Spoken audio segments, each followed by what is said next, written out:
In the world of geopolitics, certain statements become turning points, not because they change the battlefield overnight, but because they signal a shift in mindset, a shift in posture, and a shift in how a nation wants to be seen. India has always carried the tag of being a peace-loving civilization, rooted in a philosophy that dates back thousands of years, where dialogue and diplomacy have been the preferred instruments over conflict. But when India's Chief of Defense Staff, General Anil Chauhan, recently declared that India is a peace-loving nation, but cannot be a pacifist, it was more than a sentence for the media to report. It was a signal, a doctrine, and a reminder to the world that while India does not seek conflict, it will not hesitate to defend itself with strength, modernity, and decisiveness. This is not just rhetoric. This is the voice of a country that sits in one of the world's most volatile regions, between challenges from the west, from the north, and increasingly from the seas around it. To understand the weight of this statement, one must first understand the role of the Chief of Defense Staff. General Anil Chauhan, a seasoned military leader, is not speaking casually. His words represent the synthesis of the Army, Navy, and Air Force, the long-term doctrine of India's defense establishment, and the coordination of policies that shape the country's national security for decades to come. His position exists not merely to command troops, but to unify strategy, to modernize thinking, and to bridge the gap between policymakers and soldiers on the ground. When he speaks for the entire armed forces, and his words are carefully chosen to balance reassurance and deterrence. India's image as a peace-loving nation has deep historical roots. From the teachings of Buddha and Gandhi to the ethos of non-alignment after independence, India has often projected itself as a moral voice of restraint, preferring to stay away from the politics of aggression. But General Chauhan's reminder that India cannot be pacifist echoes a critical lesson learned through decades of challenges. In 1962, when China attacked, India was underprepared, still believing that diplomacy and peaceful coexistence could overcome aggression. That belief came at a devastating cost. In 1965 and 1971, India had to fight Pakistan in full-scale wars to secure its sovereignty and independence for Bangladesh. In 1999, during the Kargil conflict, it once again became clear that while peace is a virtue, deterrence requires strength. Each conflict has etched in the memory of India's strategic community that peace cannot be sustained without power. Today, the region around India is more complex than ever. On the Western Front, Pakistan remains a persistent challenge. Despite political and economic crises, Pakistan has historically relied on asymmetric warfare, supporting non-state actors and terrorism as instruments of policy. Cross-border terrorism continues to test India's patience, and no matter how much India calls for peace, it has become clear that vigilance and strong defense are non-negotiable. On the Northern Front, China looms large. The clash in Galwan Valley in 2020 served as a brutal reminder that the line of actual control is fragile, and China is not afraid of testing boundaries. Skirmishes, military buildup, and infrastructure development along the border are not signs of peace. They are signs of preparation. General Chauhan's words are not spoken in isolation, but in the context of an India that faces a nuclear-armed Pakistan on one side and an assertive China on the other. And then there is the maritime domain. The Indian Ocean has become a new chessboard of geopolitics. China's presence in the Indian Ocean, through the Belt and Road Initiative and its so-called String of Pearls, is a long-term strategic challenge.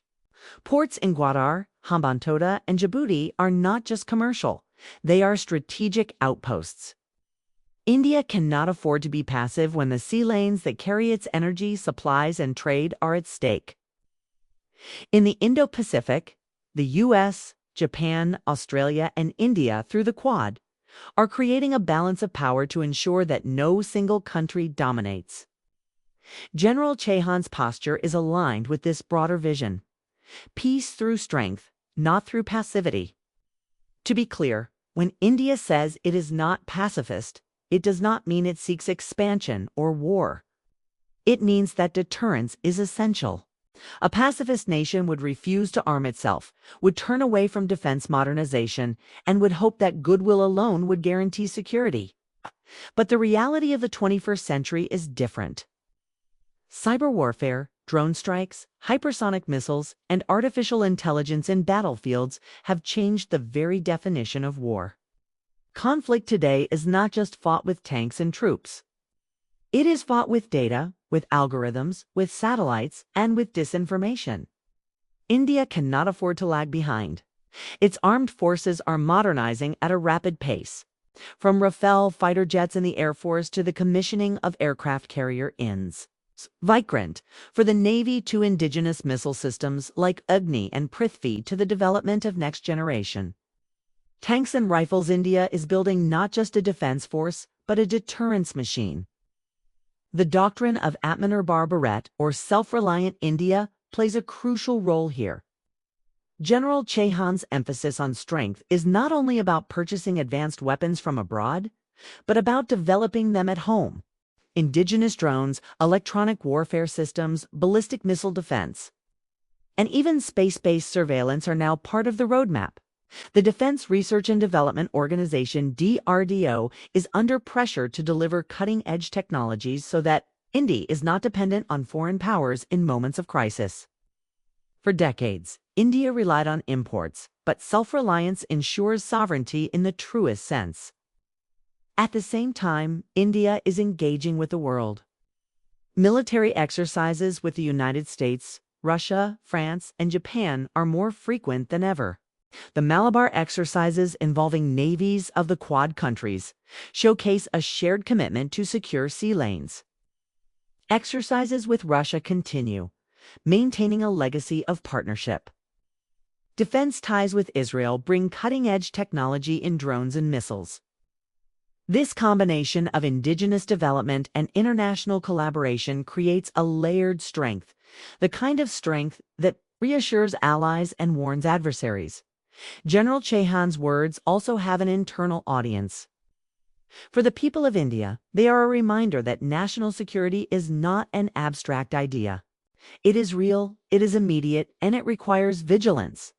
Terror attacks like the one in Mumbai in 2008 are scars that remind citizens that peace must be guarded. His statement also signals to the armed forces that restraint must not be confused with weakness, and that the doctrine of the future is one of balance, dialogue where possible, decisive action where necessary. To sustain this posture, India must also prepare for future wars in domains beyond land, sea, and air. Cybersecurity is already a battlefield, where hackers backed by hostile states attempt to infiltrate power grids, banking systems, and defense networks.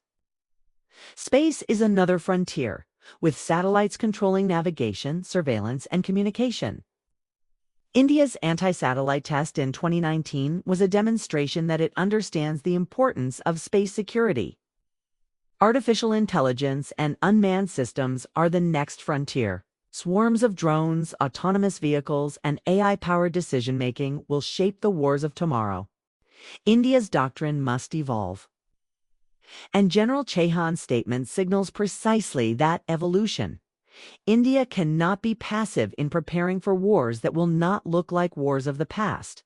Now imagine the scenarios. Suppose tomorrow there is another Gaowan-like incident on the border with China. A pacifist nation would hesitate. It would seek endless dialogue, even as its soldiers are attacked. But a nation that is peace-loving, yet not pacifist, would respond with strength, ensuring that dialogue happens from a position of deterrence, not weakness. Suppose a wave of cyber attacks cripples financial systems in Mumbai or Delhi, traced back to hostile entities abroad. A pacifist nation might plead in international forums. A prepared India would retaliate, not only by strengthening its firewalls, but also by sending a clear message that such attacks will not go unanswered.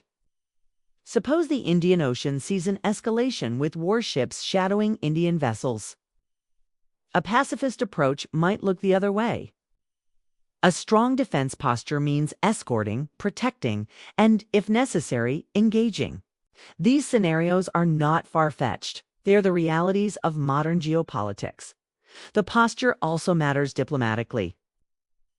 When India sits at the table in BRICS, in the G20, in the United Nations, or in the Quad, its words carry weight not just because of its economy, but because of its strength. A nation that cannot defend itself cannot shape global conversations. General Chauhan's words, therefore, are not just about defense. They are about India's place in the world. The rise of India as a major power depends on both economic growth and military resilience. At the same time, India's strength also brings responsibility. A stronger India is not an aggressor but a stabilizer. The message to neighbors is clear. India seeks peace, cooperation, and shared prosperity, but it will not tolerate aggression or terrorism. This balance of reassurance and deterrence is critical. Smaller neighbors look to India for stability, while adversaries calculate their moves knowing that India is not passive. Ultimately, General Anil Chauhan's statement is a reflection of the times we live in.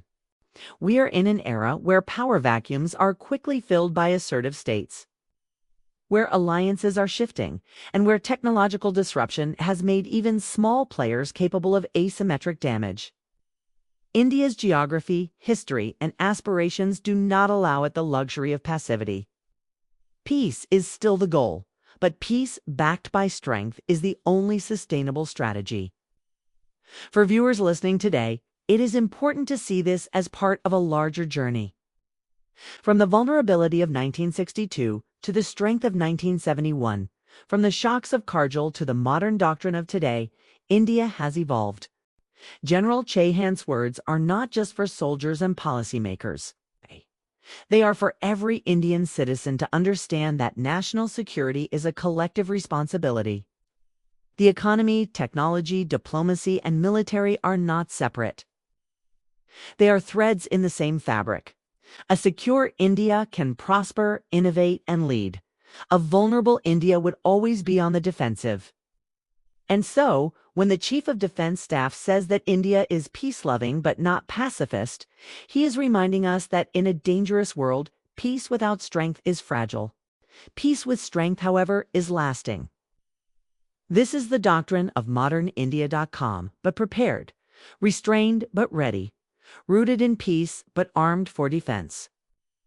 It is a message to friends, to adversaries, and to the people of India themselves. And as the geopolitical environment grows more uncertain, this posture may well define the future of India's place on the global stage.